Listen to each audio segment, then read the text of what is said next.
Good morning dear students. बच्चों last time हम लोग बात कर रहे थे एक्सेलरेशन के बारे में, त्वरण के बारे में, ठीक है बच्चों। हमने एक्सेलरेशन को दो तरीके से पढ़ा था, एक तो एवरेज एक्सेलरेशन और दूसरा था बच्चों इंस्टेंटेनियस एक्सेलरेशन, ठीक है। एवरेज एक्सेलरेशन की डायरेक्शन क्या थी बेटा?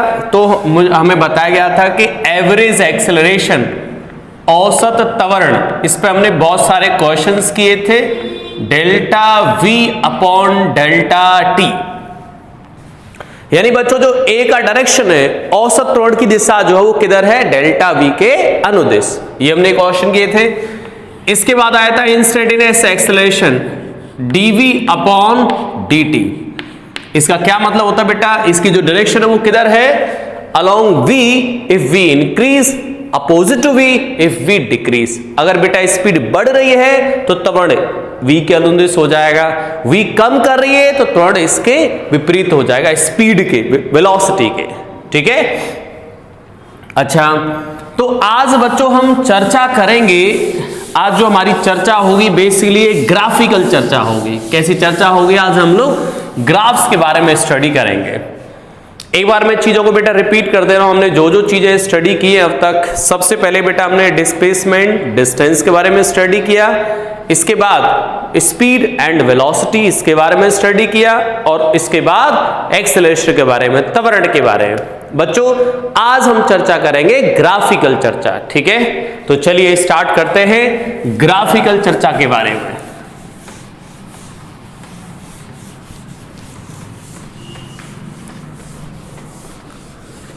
ग्राफिकल चर्चा करते हैं भाई,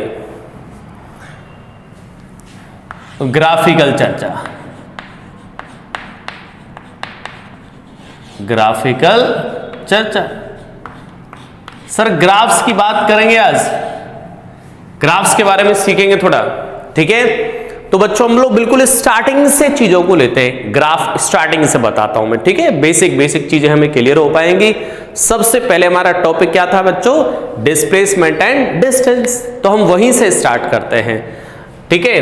तो सबसे पहले बेटा मैं ग्राफ बना रहा हूं displacement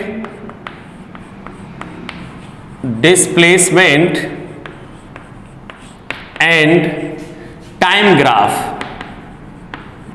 displacement and time graph, विस्थापन व समय ग्राफ। विस्थापन समय ग्राफ क्या है? चलिए देखते हैं बेटा। तो विस्थापन समय ग्राफ बेटा मैं आपको पूछूंगा कि ये ग्राफ पॉसिबल है, इम्पॉसिबल है, ठीक है। तो इसके लिए आपको पहले ये पता होना चाहिए कि हमने डिस्प्लेसमेंट के बारे में क्या पढ़ा था। तो मैं एक बार रिपीट करते हो बेटा, डिस्प्लेसमेंट जो विस्थापन था वो समय के साथ बढ़ सकता था, घट सकता था, नेगेटिव हो सकता था, पॉजिटिव हो सकता था, जीरो हो सकता था। ये चीजें हम लोगों ने पढ़ी थी। तो हमसे पूछा गया है कि भाई कौन सा ग्राफ संभव है? निम्न में से कौन सा ग्राफ संभव है? कौन सा ग्राफ संभव है, पॉसिबल है? ओके सर कौन कौन से ग्राफ? चलो देखिएगा बच्चों, एक तो है ये, मैं यहां पर बना रहा हूं डिस्प्लेसमेंट को कैपिटल डी से डिनोट कर दे रहा हूं और ये टाइम है टी। बच्चों ग्राफ है ये, फर्स्ट ग्राफ है ये।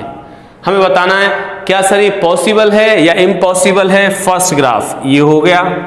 सेकंड बच्चों इस तरीके का ग्राफ है डिस्प्लेसमेंट एंड टाइम, ये ग्राफ है सेकंड, ठीक है। थर्ड ये हो गया सेकेंड।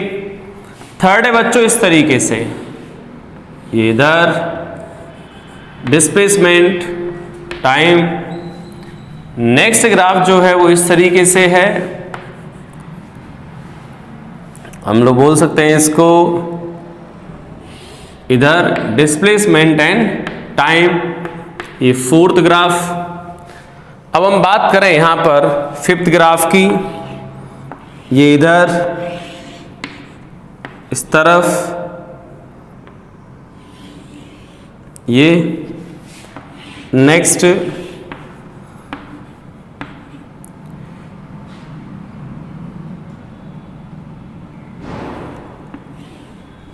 ये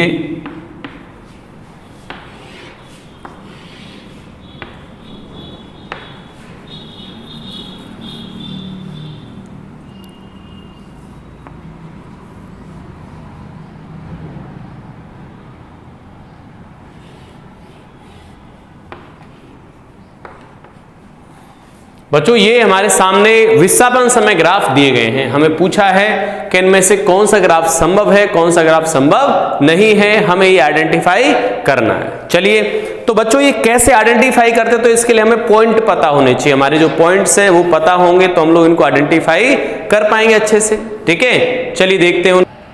ओके स्टूडेंट्स, बच्चों तो हम इनमें देखते हैं कि कौन सा ग्राफ संभव है, कौन सा ग्राफ संभव नहीं है, ये चीजें हमें देखनी है। चलिए पहले से स्टार्ट करते हैं। अब बेटा ये ग्राफ देखने के लिए आपको बस पॉइंट याद हो जो आपने पढ़े थे विस्थापन में कि भाई क्या क्या पॉइंट थे, प्रॉपर्टीज क्या थी। चलिए, तो पहला ग्राफ हमें क्या दिखाना चाहता है, फर्स्ट ग्राफ जो दिखाना चाह रहा है बेटा वो ऐसे बताना चाह रहा है हमें कि जैसे ही टाइम बढ़ेगा विस्थापन घटेगा। कैसे भाई, जीरो समय पर विस्थापन का मतलब क्या है, वाई अक्ष, और इधर क्या बेटा, टी अक्ष समय। तो जीरो समय पे तो है इतना विस्थापन, थोड़ा समय और आगे बढ़ा विस्थापन कम हो गया, समय और आगे बढ़ा विस्थापन और कम हो गया, समय और आगे बढ़ा विस्थापन और कम हो गया, और यहां पे विस्थापन जीरो, यानी समय के साथ विस्थापन कम हो रहा है। क्या ये संभव है, और फिर जीरो हो गया? बिल्कुल सर पॉसिबल है, यानी विस्थापन समय के साथ घटता है, ऐसा हमने पढ़ा था, और जीरो भी हो सकता है, मतलब ये ग्राफ हमारा सही है। ठीक है, अब आ जाते हैं क्वेश्चन नंबर सेकंड पर। तो बेटा सेकंड वाला ग्राफ यहां तक तो वही है जैसे यहां बनाया था, बट अब सब क्या हो गया, जैसे टाइम बढ़ा रहा है इसके बाद और बढ़ाएं तो विस्थापन हो गया नेगेटिव में। देखो डाउन आओगे तो क्या हो जाएगा, नेगेटिव, यानी विस्थापन नेगेटिव में चला गया। सर क्या ये संभव है? यस, विस्थापन नेगेटिव भी हो सकता है, मतलब ये ग्राफ भी हमारा पॉसिबल है। इस पर आगे जीरो समय पे कुछ विस्थापन बिल्कुल हो सकता है। जीरो से मान लो कोई वस्तु ऑब्जेक्ट मूल बिंदु से दूर खड़ा है तो उसका कुछ विस्थापन है। समय आगे बढ़ा बेटा, ये विस्थापन आ गया और विस्थापन आ गया और विस्थापन आ गया। ठीक है, मतलब ये ग्राफ भी संभव है, बढ़ सकता है। ये ग्राफ संभव नहीं है। क्यों संभव नहीं है सर? यहां पर टाइम नेगेटिव हो रहा है बेटा, इधर जाओगे तो टाइम क्या होगा, नेगेटिव। टाइम नेगेटिव नहीं होता तो यहां पर क्या लिख देंगे, समय ऋणात्मक नहीं हो सकता, नहीं हो सकता, इसलिए ग्राफ संभव नहीं है। ठीक है, यहां बात करते हैं इस ग्राफ की। बेटा ये ग्राफ भी संभव नहीं है। क्यों सर? क्योंकि बच्चों एक ही समय पर एक लाइन खींच दी हमने, ऊर्ध्वाधर लाइन, ये विस्थापन और ये समय, एक ही समय पे दो विस्थापन आ रहे हैं जो कि संभव नहीं है, तो नॉट पॉसिबल। एक समय पर दो विस्थापन संभव नहीं है। यहां पर आगे जीरो समय जीरो विस्थापन, विस्थापन बढ़ गया फिर बढ़ गया, फिर घट रहा बच्चों विस्थापन, फिर जीरो हो गया, मतलब ये भी संभव है। ठीक है, यहां पर ये भी संभव है। क्यों संभव है सर? अरे देख लो बेटा, विस्थापन बढ़ रहा है, बढ़ता जा रहा है, फिर घटा, फिर वापस बढ़ गया। हाँ ऐसा हो सकता है, कोई दिक्कत नहीं है। तो ये हो गया, ये भी संभव है। ठीक है, तो इनमें से कौन सा असंभव है बेटा? एक तो ये इम्पॉसिबल और एक ये इम्पॉसिबल। इसका कारण क्या लिख लोगे? समय नेगेटिव नहीं होता। इसका कारण क्या लिख दो बच्चों? एक समय पर दो विस्थापन संभव नहीं है। समय एक, विस्थापन दो, ऐसा संभव नहीं है, तो इसको इम्पॉसिबल कर देंगे। ठीक है, चलिए बना ले बेटा आप लोगों ने। अब हम आते हैं, ये तो ग्राफ हमने पढ़ा बेटा विस्थापन समय ग्राफ। अब आते हैं हम लोग दूरी समय ग्राफ पर। ठीक है, दूरी समय ग्राफ को देखते हैं अब, दूरी समय ग्राफ की। ठीक है, तो एक बार ये बना लो, फिर हम आ जाते हैं दूरी समय ग्राफ पर। तो एक बार ये ड्रॉ कर लें आप लोग। चलिए अब आते बच्चों हम लोग दूरी समय ग्राफ पर। तो हम इसमें क्या करेंगे, डिस्प्लेसमेंट को तो मैंने हटा दिया।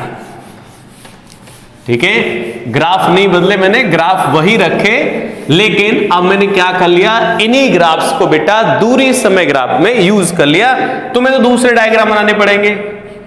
दूरी समय ग्राफ, दूरी समय ग्राफ कौन कौन से संभव है और कौन से संभव नहीं है। ठीक है बेटा, तो बात करूं यार मैं इसकी कि सर दूरी समय ग्राफ, तो आपको पता है इस केस में अगर ये दूरी को डिनोट कर रहा है, अब ये सारी चीजें किसको डिनोट कर रही है बेटा, ये दूरी को, और ये क्या है, समय। ठीक है, अब हम क्या करेंगे, इस ग्राफ में क्या हो रहा है बेटा, 0 समय पर ये दूरी, थोड़ा समय आगे बढ़ा दूरी घट गई। याद हो तो दूरी कभी घटती नहीं है, दूरी या तो नियत रहती है या फिर बढ़ती है, समझ रहे हो, इसका मतलब घटती तो है नहीं। तो हम क्या बोल देंगे कि सर ये ग्राफ संभव नहीं है। विस्थापन में तो ये संभव था बट यहां संभव नहीं है। कारण क्या लिख दोगे बेटा, दूरी समय के साथ घटती नहीं है, ये कारण लिख दोगे। ठीक है, ये भी असंभव हो जाएगा। क्यों, दूरी समय के साथ बेटा घट रही है, फिर ऋणात्मक हो गए तो ये बिल्कुल ही संभव नहीं है। ये पॉसिबल हो जाएगा, ये पॉसिबल हो जाएगा। क्यों भाई, समय के साथ दूरी बढ़ रही है तो ये संभव है, इसमें कोई दिक्कत नहीं आएगी।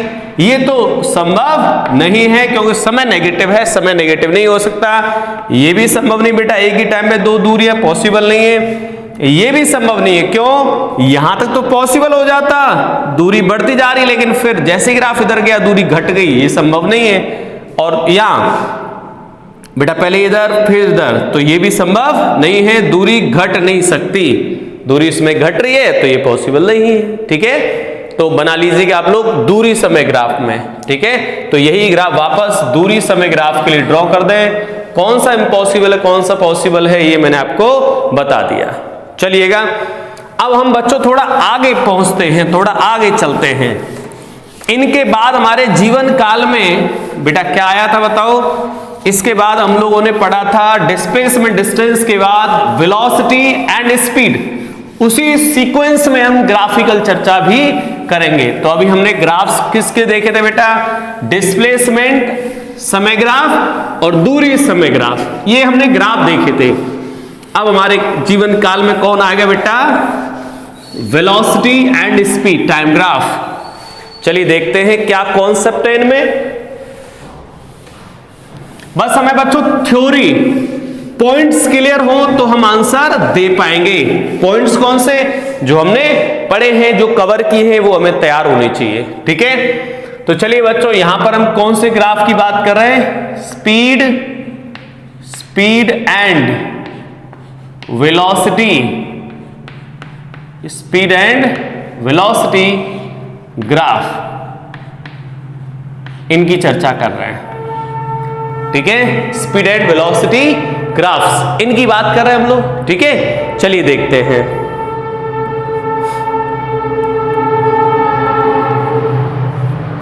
चलिए बात करते हैं यार इसकी। तो देखिएगा ध्यान से बेटा, सबसे पहले मैं आपको velocity time graph, speed time graph, इस पे काम करेंगे हम लोग। तो अब वेलोसिटी के बारे में आपको शायद याद हो, तो वेलोसिटी डिपेंड्स ऑन डिस्प्लेसमेंट और स्पीड डिपेंड्स ऑन डिस्टेंस। जो स्पीड थी बेटा वो दूरी पर निर्भर करता है और जो वेलोसिटी है वो डिस्प्लेसमेंट निर्भर करता है।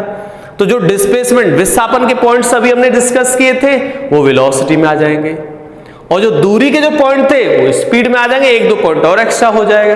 ठीक है, चलिए देखते हैं बेटा। सबसे पहला जो ग्राफ है उसको बोलते हैं हम लोग velocity time graph, velocity time graph.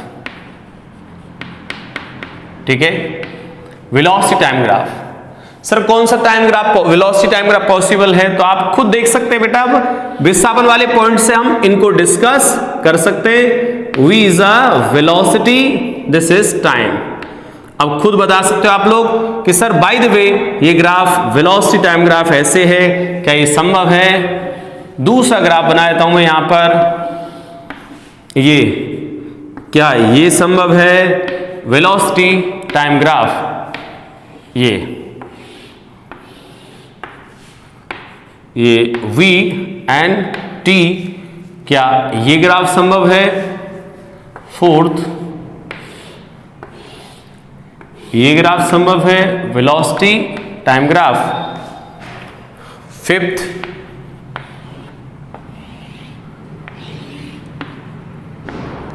Velocity time graph, ये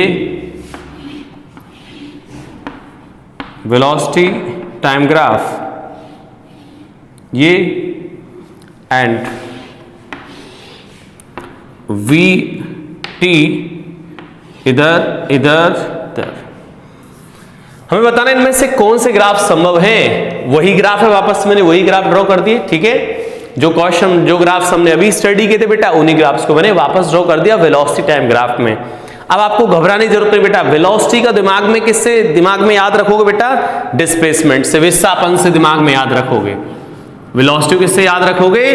विस्थापन से डिस्प्लेसमेंट को, ये, ठीक है। और ये टाइम, ठीक है। अब वेलोसिटी टाइम ग्राफ की बात करें यार, तो जैसा विस्थापन में हो रहा था वैसा यहां पॉसिबल होगा बेटा। तो विस्थापन में ये भी पॉसिबल था, ये भी पॉसिबल था, ये भी पॉसिबल था, ये इम्पॉसिबल था, ये इम्पॉसिबल था बेटा, ये पॉसिबल था और ये भी पॉसिबल था। तो वेलोसिटी टाइम ग्राफ में भी यही सारे ग्राफ पॉसिबल होंगे बेटा, क्योंकि वेलोसिटी रिलेटेड टू विस्थापन। वेलोसिटी का डायरेक्टली किससे संबंध है? विस्थापन से।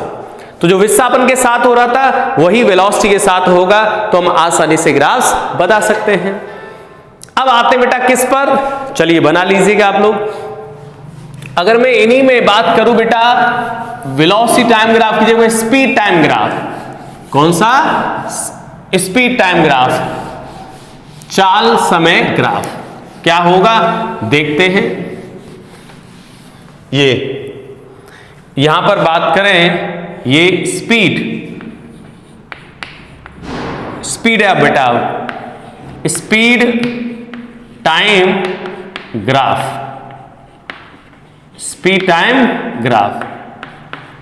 बेटा स्पीड को दिमाग में किससे रिप्लेस करके चलोगे?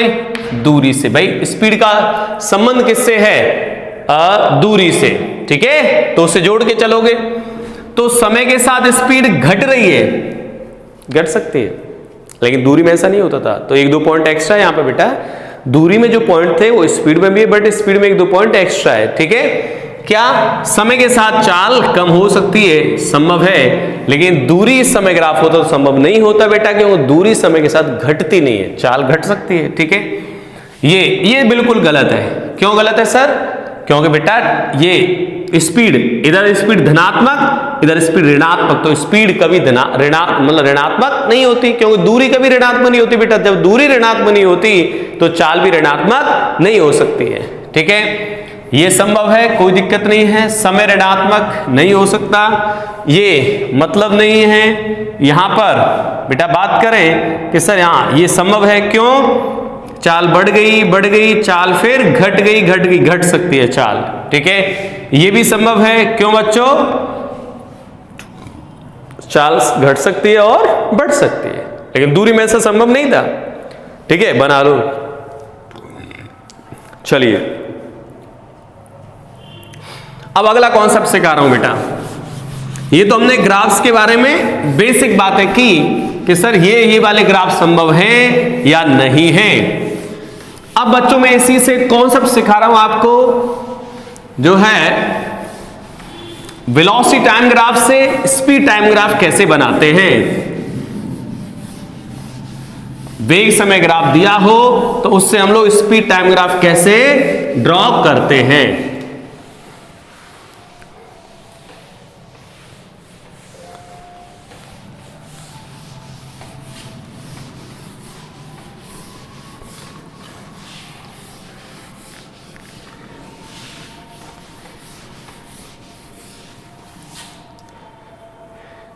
चलिए क्या कॉन्सेप्ट है बेटा? कॉन्सेप्ट ये है, कॉन्सेप्ट वेलोसिटी टाइम ग्राफ से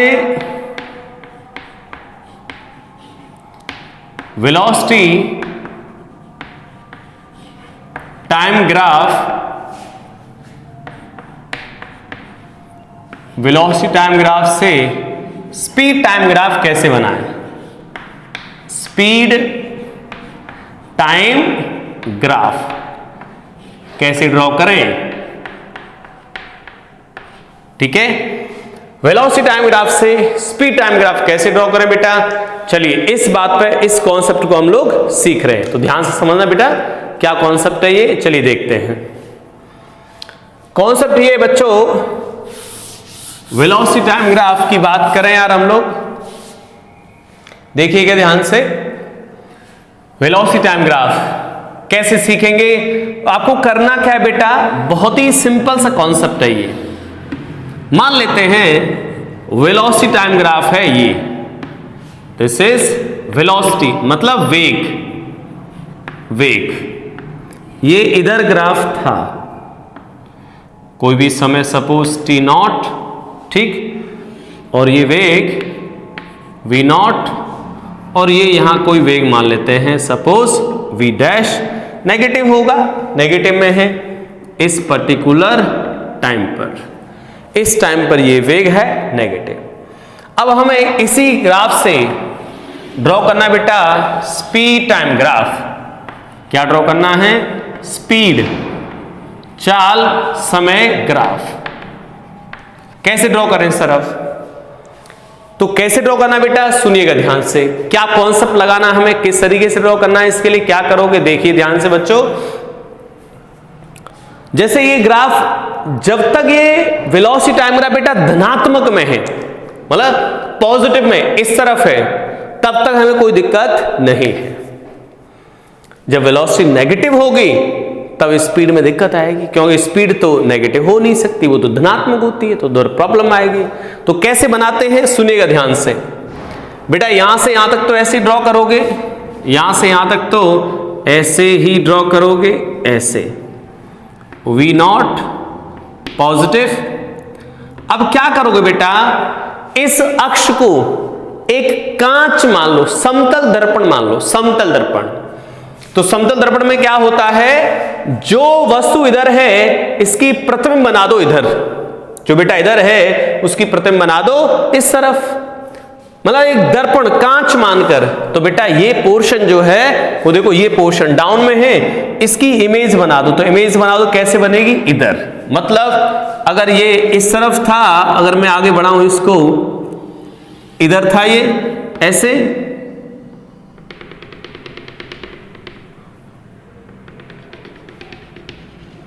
माइनस v डैश, और ये जो भी टाइम था, और ये था बेटा t0। तो हमें क्या करना होता है, इस वाले भाग को तो हटा दो,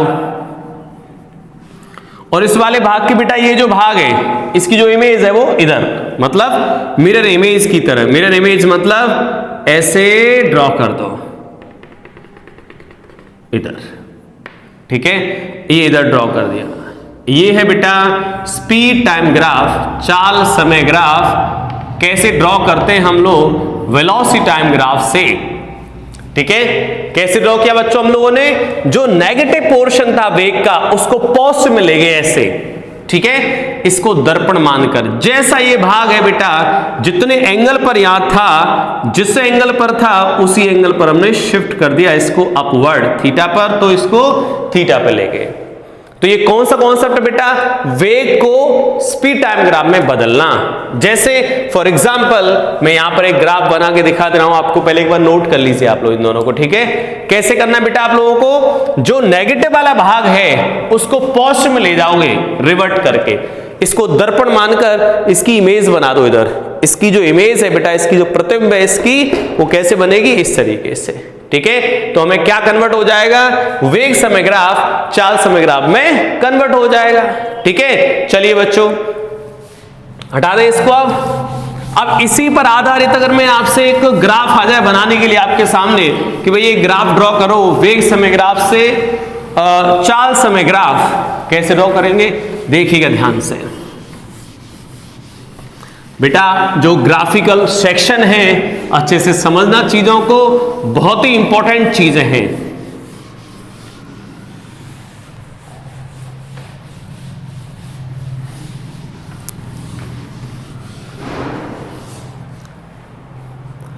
जैसे फॉर एग्जाम्पल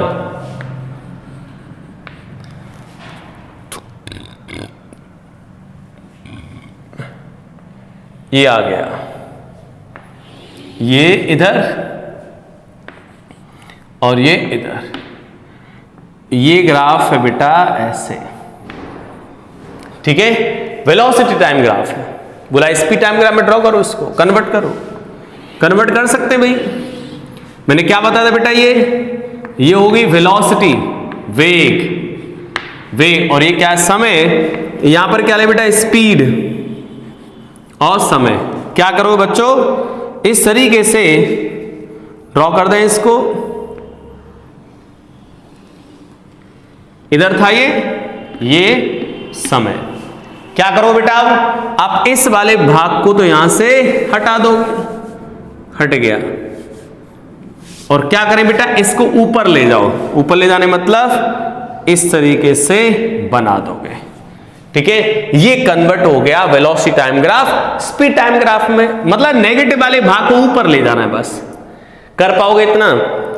चलिए, तो इस तरीके से हम लोग बेटा वेलोसिटी टाइम ग्राफ को स्पीड टाइम ग्राफ में कन्वर्ट करेंगे, चाल समय ग्राफ में बदलेंगे, ठीक है। और आगे के कॉन्सेप्ट सीखते हैं, आगे कॉन्सेप्ट चलो वापस रिपीट करते हैं। अब स्पीड के बारे में याद है बेटा, एवरेज स्पीड, सबसे पहला formula distance delta S upon delta T. Distance कुल डिस्टेंस डिवाइड बाई कुल दूरी। ये सर ग्राफिकली क्या रिप्रेजेंट करता है, ये ध्यान समझ लेना बेटा, ये क्या रिप्रेजेंट करता है समझेंगे। दूरी ये एस और ये टाइम, दूरी समय ग्राफ की जीवा का ढाल। जीवा मतलब बेटा कॉर्ड, जीवा मतलब कॉर्ड का ढाल, ठीक है sir. v instantaneous ds upon dt, ये क्या रिप्रेजेंट करेगा, ये रिप्रेजेंट करेगा दूरी समय ग्राफ की स्पर्श रेखा का ढाल। समझ रहे हो? ढाल को बेटा हम किससे डिनोट करते हैं, tan थीटा से। तो ढाल मतलब tan थीटा, ये tan थीटा, ठीक है। अब हम इसी कॉर्ड से, ये क्या होती कॉर्ड और ढाल स्पर्श रेखा दोनों में अंतर क्या है, ठीक है बताते हैं। चलो वेग की और बात कर लेते हैं एक बार। औसत वेग क्या था बेटा, delta R upon delta T. समझ रहे हो? तो इसको हम क्या लिख सकते हैं बेटा, आर रिप्रेजेंट व्हाट, जैसे delta S upon delta T. बेटा ऐसा दिमाग में बिठा लो, डेल्टा आ जाए तो जीवा का ढाल है और डी आ जाए तो स्पर्श रेखा का ढाल है, ठीक है। तो यहां डेल्टा आ गया तो क्या होगा, जीवा का ढाल। और किस ग्राफ की जीवा सर, यहां पता चलेगा स्थिति समय ग्राफ। ये स्थिति को डिनोट करता है, टाइम को डिनोट करता, तो क्या होगा स्थिति समय ग्राफ। तो हम क्या लिख देंगे, स्थिति समय ग्राफ की जीवा का ढाल tan थीटा। समझ रहे हो? दूसरा v instantaneous dr upon dt, स्थिति समय ग्राफ की स्पर्श रेखा का ढाल tan थीटा, ठीक है। तो हमें क्या देखना है यहां पर बच्चों, d आ जाए मतलब स्पर्श रेखा, डेल्टा आ जाए मतलब कॉर्ड जीवा, ठीक है। ये बेसिक बातें अभी हम देख रहे हैं बेटा, ये बेसिक बातें हम लोगों ने फॉर्मूले पढ़े थे, उन्हीं फॉर्मूले के मतलब लिख दिए मैंने कि इनके मतलब क्या है। अच्छा, कॉर्ड और स्पर्श रेखा में क्या अंतर है बेटा, कॉर्ड जो होती है ग्राफ को दो बिंदुओं पे काटती है और स्पर्श रेखा एक बिंदु पे काटती है। जैसे फॉर एग्जांपल बच्चों ये मान लेते हैं कोई ग्राफ है ऐसे, ठीक है, ये कोई भी ग्राफ है, इसको बोलोगे जीवा। क्या बोलेंगे इसको, जीवा, क्योंकि ये दो बिंदुओं पे काट रही है ग्राफ को, ठीक है। अगर ऐसे ग्राफ होता, इधर ग्राफ मतलब कैसे भी हो सकता है, उसका लुकआउट नहीं है फिलहाल यहां पर बेटा। इससे एक बिंदु पे लाइन खींच दो, स्पर्श रेखा, ये हुई स्पर्श रेखा, ठीक है। इसको हम क्या बोल देंगे, स्पर्श रेखा, यानी स्पर्श रेखा एक बिंदु पे टच करती है और जीवा दो बिंदु पे टच करती है। बोलो क्लियर है यहां तक? चलिए, तो अब हमारे दिमाग में ये बात बेटा बैठी रहनी चाहिए, डेल्टा मतलब जीवा का ढाल और डी मतलब स्पर्श रेखा का ढाल। Delta S upon delta T बेटा, ये स्पीड के केस में, चाल के केस में, औसत चाल के केस में एस रिप्रेजेंट व्हाट, एस किसको डिनोट करता है, दूरी को। वेलोसिटी केस में ये किसको डिनोट करता है, स्थिति को। ठीक है।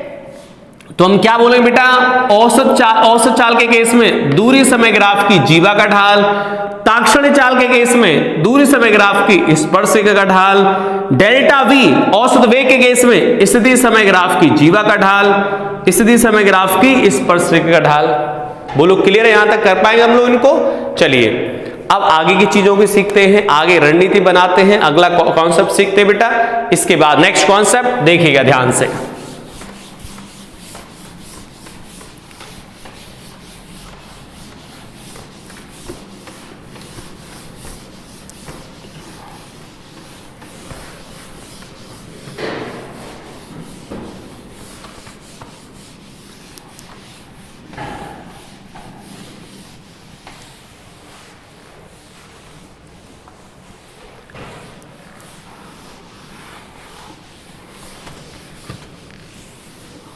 बेटा जीवा और स्पर्श रेखा पे क्वेश्चन करा देता हूं, ठीक है। जीवा और स्पर्श रेखा पे क्वेश्चन देख लो, क्वेश्चन कैसा होता है देख लेते हैं यार।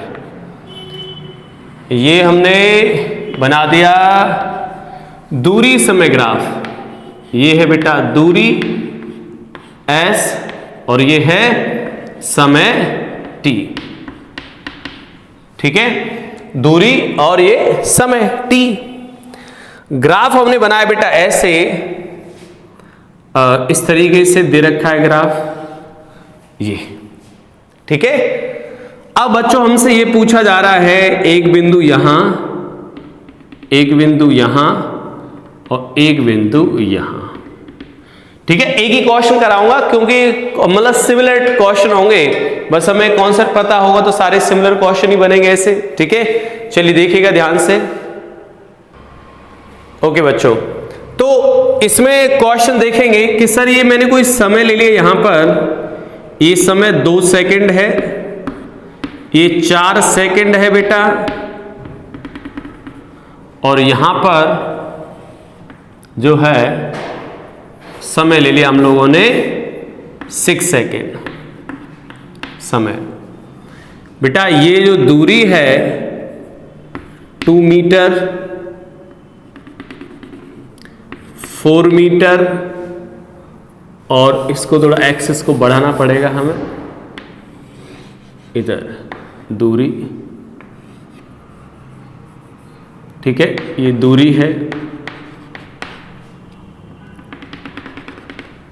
मान लेते हैं 20 मीटर, सही है। हमसे पूछा है बेटा कि सर 2 सेकंड से लेकर 4 सेकंड तक चाल क्या होगी, 2 सेकंड से 6 सेकंड तक चाल क्या होगी, ठीक है, और मतलब 2 सेक्शन कंप्लीट, 2 भाग कंप्लीट है, ठीक है। अब बेटा जब भी आपको किसी समयांतराल में बातें पूछी जाती हैं, समय अंतराल में, तो वहां पे औसत चाल निकालते हो, समय क्षण पर पूछा जाए वहां पर ताक्षण निकालते हो। तो आपको किस में पूछा जाए बेटा, समय अंतराल में, तो वहां क्या निकालोगे, औसत।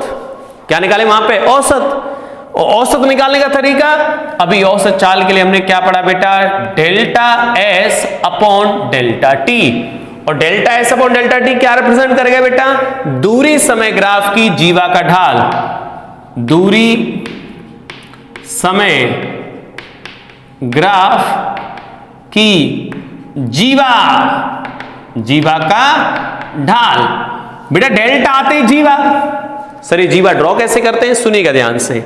सबसे पहले 2 to 4 सेकेंड, 2 to 4 सेकेंड में क्या करो बेटा, ये हो गया 2, ये हो गया 4, क्या करें हम, जीवा खींचते हैं इनके बीच में, ये हो गई जीवा, ये बन गई जीवा, सही है। 2 से 4 सेकेंड के बीच ये आ गई जीवा, ठीक है। अब क्या करो बेटा, जीवा का ढाल कैसे निकालोगे, मिला दो यहां से, ढाल का मतलब होता है थीटा, देख लो, ठीक है। तो पहला पार्ट का जो आंसर आएगा, पहले वाले पार्ट का आंसर औसत चाल delta S upon delta T, मतलब टेन थीटा। टेन थीटा मतलब कितना आएगा बेटा, टेन थीटा क्या होता बताओ, ये थीटा के सामने बेटा लंब और ये आधार, तो हम क्या लिखेंगे, ये वाला भाग अपॉन ये वाला भाग, और ये वाला भाग कितना हो जाएगा, सोचो यहां से यहां तक 2 मीटर बेटा, यहां से यहां तक 4 मीटर है, तो ये वाला भाग क्या होगा 2, ये वाला भाग भी 2, तो हम क्या लिख देंगे इसको 2 डिवाइडेड बाई 2 यानी कि 1 मीटर पर सेकेंड। ठीक है, सेकंड वाला पार्ट देखते हैं। Second part 2 to 6 second, 2 to 6 second मतलब 2 सेकंड यहां 6 यहां, तो बेटा 2 और 6 के बीच में जीवा खींच दे, ये हो गई जीवा, 2 और 6 के बीच में जीवा खींच दी अपन लोगों ने।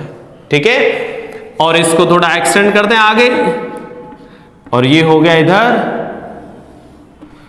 और यहां से एंगल मान लेते हैं अल्फा। क्या एंगल मान लेते बेटा?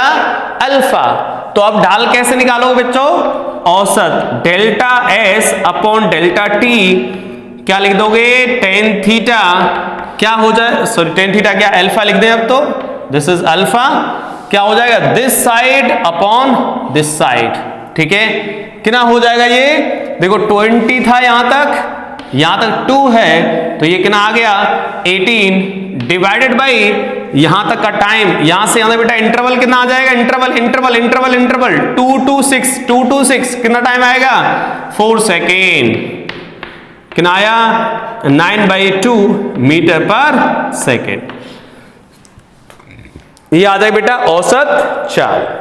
कर पाओगे यहां तक? मतलब औसत चाल के इसमें आपको क्या देखना है बच्चों? कॉर्ड, जीवा का ढाल देखना है। ठीक है, चलिए और आगे बढ़ते हैं यार, हटा देते हैं।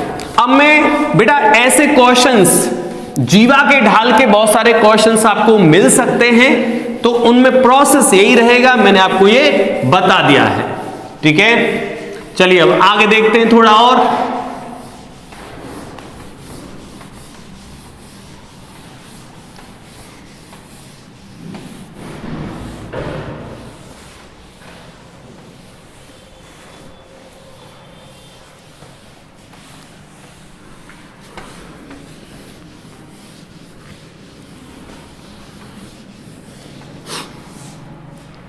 ये ग्राफिकल क्वेश्चन बताए थे बच्चों मैंने। अब हम लोग थोड़ा न्यूमेरिकल ले लेते हैं, थ्योरेटिकल। क्या है थ्योरेटिकल? देखिएगा ध्यान से। यदि बच्चों s की वैल्यू 3t² प्लस 2t, ठीक है, ये s क्या है? दूरी को रिप्रेजेंट कर रहा है, दूरी को डिनोट कर रहा है। तब 4 सेकंड में चाल क्या होगी? 4 सेकंड में चाल क्या होगी? Next 4 second, second part, 4 second पर चाल क्या होगी? ठीक है, क्या बोला बेटा?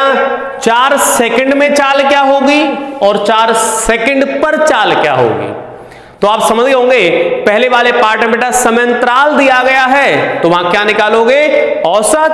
और दूसरे क्वेश्चन बेटा 4 सेकंड पर, तो वहां क्या निकालेंगे? ताक्षणिक। सर औसत चाल निकालने का तरीका?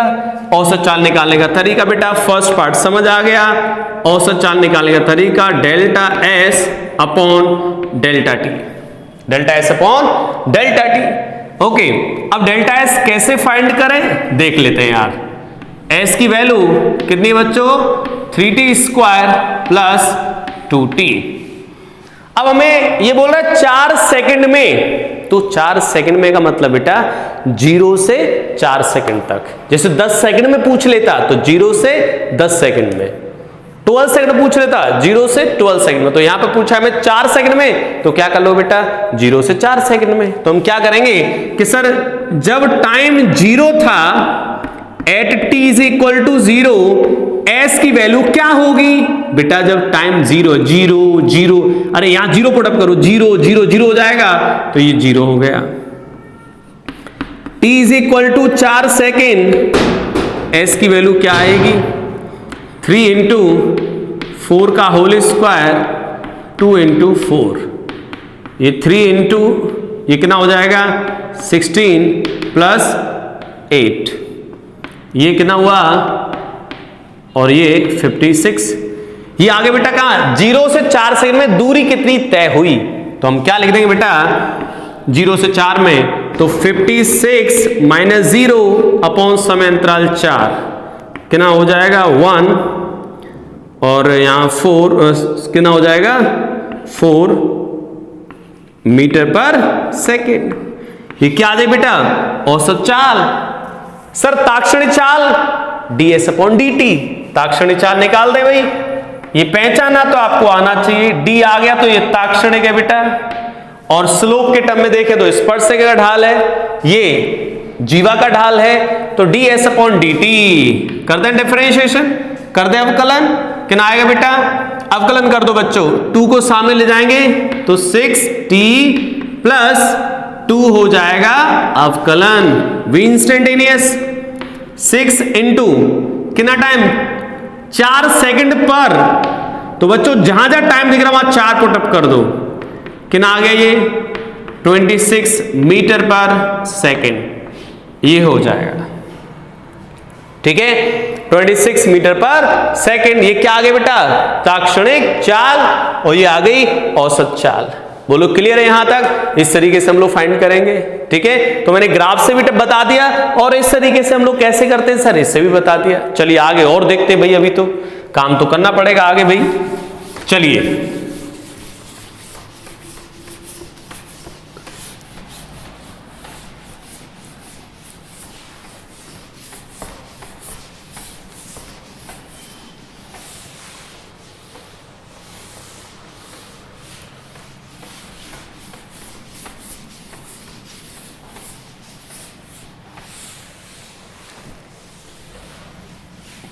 आगे देखते हैं भाई, अब आगे देखते हैं नेक्स्ट। बच्चों अभी स्पीड के बारे में देख लिया कि भाई ताक्षणिक क्या है और औसत क्या है। ठीक है अब वेलोसिटी पे आ जाते हैं। वेलोसिटी क्वेश्चन ले लेते हैं कुछ। अब ये तो चाल के क्वेश्चन थे बेटा, वेलोसिटी क्वेश्चन ले लेते हैं। यदि x इज इक्वल टू निर्देशांक 3t स्क्वायर, x क्या बेटा ये निर्देशांक, निर्देशांक कोऑर्डिनेट, ठीक है, तब 2 सेकंड में वेग बताओ। सेकंड पार्ट 2 सेकंड पर वेग बताओ। ठीक है ये 2 पार्ट है। 2 सेकंड में वेग क्या होगा, 2 सेकंड पर वेग क्या होगा। ठीक है 2 सेकंड में और 2 सेकंड में और 2 सेकंड पर वेग बताना है। ठीक है चलिए बात करते हैं सबसे पहले 2 सेकंड में कौन सा वेग। बेटा ये पहचाना सीखो, 2 सेकंड में तो कौन सा पूछा है ये औसत वेग, 2 सेकंड पर क्या पूछा है ताक्षणिक वेग। ठीक है तो हम बात करते हैं यार 2 सेकंड में, तो क्या आएगा सर x निर्देशांक बदल रहा है समय के साथ। बेटा जब x बदल रहा है समय के साथ तो वेग भी x में ही मिलेगा। भाई x निर्देशांक बदल रहा है तो वेग x में मिलेगा। अब क्या मिलेगा सर v। सबसे पहले बात करें औसत वेग पूछा जाएगा delta x upon delta t। Delta निकालने का तरीका अभी जैसे दूरी में बताया था ऐसे यहां बताऊंगा। x की वैल्यू कितनी है 3t स्क्वायर। कितने समय पूछ रहा है 2 सेकंड में, तो 2 सेकंड में का मतलब बेटा 0 से 2 सेकंड में पूछ रहा है वो, 0 से 2 सेकंड में। तो हम क्या कर देंगे t इज इक्वल टू 0 तो x इज इक्वल टू 0 हो जाएगा। भाई t is equal to 0 put up किया तो x is equal to 0, t is equal to 2 second तो x कितना आएगा 3 इंटू 2 का होल स्क्वायर, तो ये आ गया 12 मीटर। तो क्या आ जाए बेटो यहां पर 12 माइनस 0 अपॉन 2 यानी 6 मीटर पर सेकंड। अच्छा ताक्षणिक चाल की बात करें सर, ताक्षणिक चाल dx अपॉन dt, तो अवकलन करना सभी बच्चों को आता भाई। 3t स्क्वायर का अवकलन कितना आएगा 6t, जहां पर बेटा समय की वैल्यू कितनी पुटअप कर दो 2 सेकंड पर पूछा है तो 12 मीटर पर सेकंड हो जाएगा। ठीक है इस तरीके से हम लोग कर सकते हैं, समझ रहे हो, इस तरीके से हम कैलकुलेट कर सकते हैं। ग्राफिकली भी बता दिया और थ्योरेटिकल भी बता दिया कि जब हमें दूरी पता हो विस्थापन पता हो तो उससे हम चाल और वेग कैसे निरूपित करते हैं, कैसे आइडेंटिफाई करते हैं ग्राफिकली एंड थ्योरेटिकली। ठीक है चलिए और आगे बढ़ते हैं भाई, हटा दें इनको। चलिए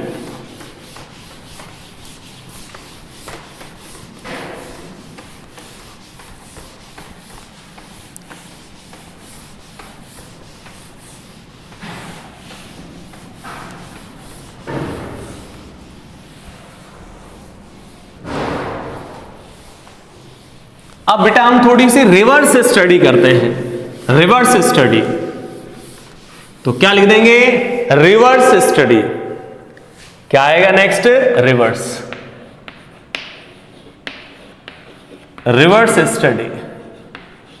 सर रिवर्स स्टडी बेटा अभी हम आगे फॉरवर्ड गए थे, बैकवर्ड आ रहे हैं। रिवर्स स्टडी मतलब ऐसे, x से v और v से a, यानी कि पोजीशन टाइम ग्राफ से वेलोसिटी निकाल रहे थे, वेलोसिटी से एक्सेलरेशन।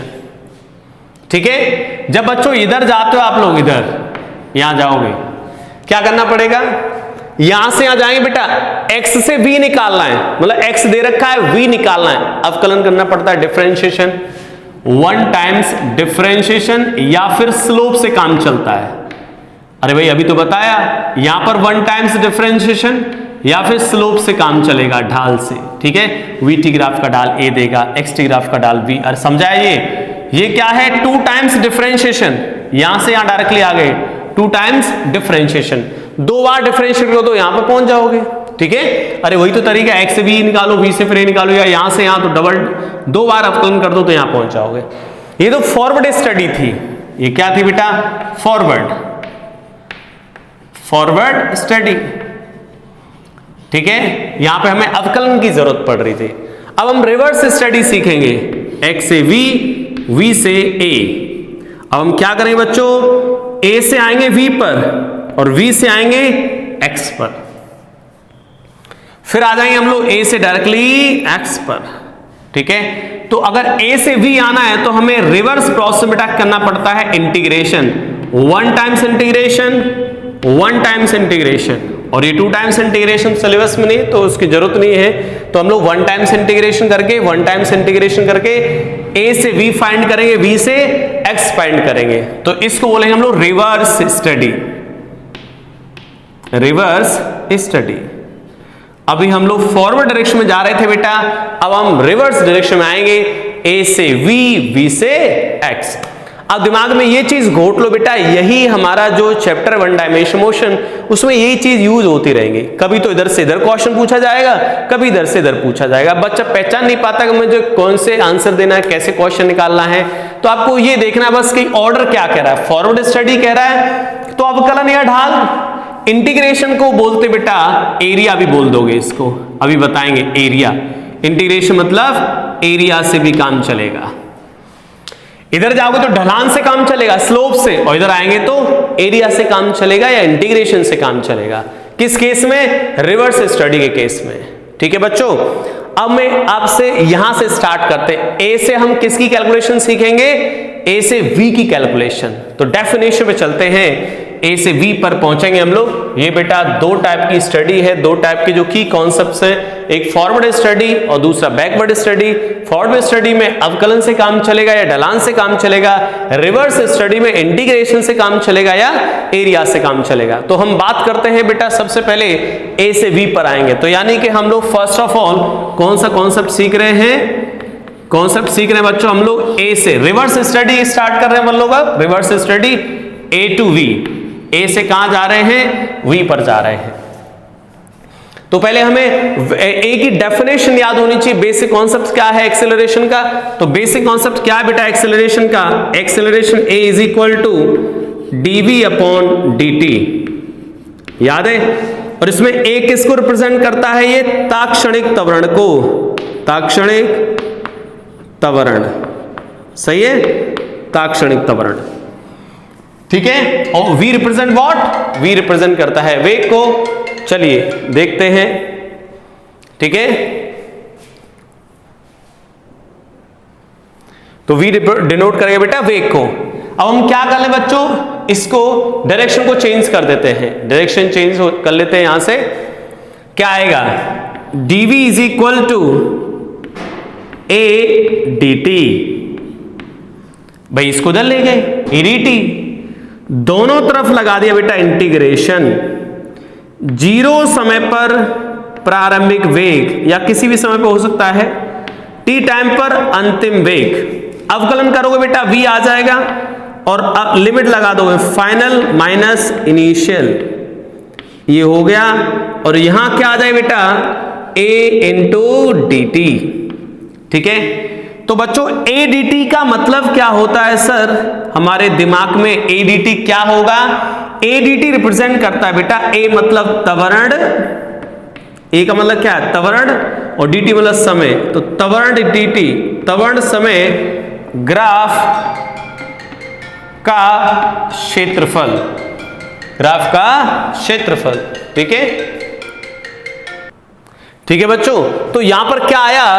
अंतिम वेग माइनस प्रारंभ वेग ADT। तो बच्चों अब ये हमारा कॉन्सेप्ट है। अब ये कैसे कॉन्सेप्ट को आप याद रख पाते हो? क्या कॉन्सेप्ट बताया गया बताओ? ये बताया गया बेटा, त्वरण समय ग्राफ AT ग्राफ का जो क्षेत्रफल है वो क्या डिनोट करेगा?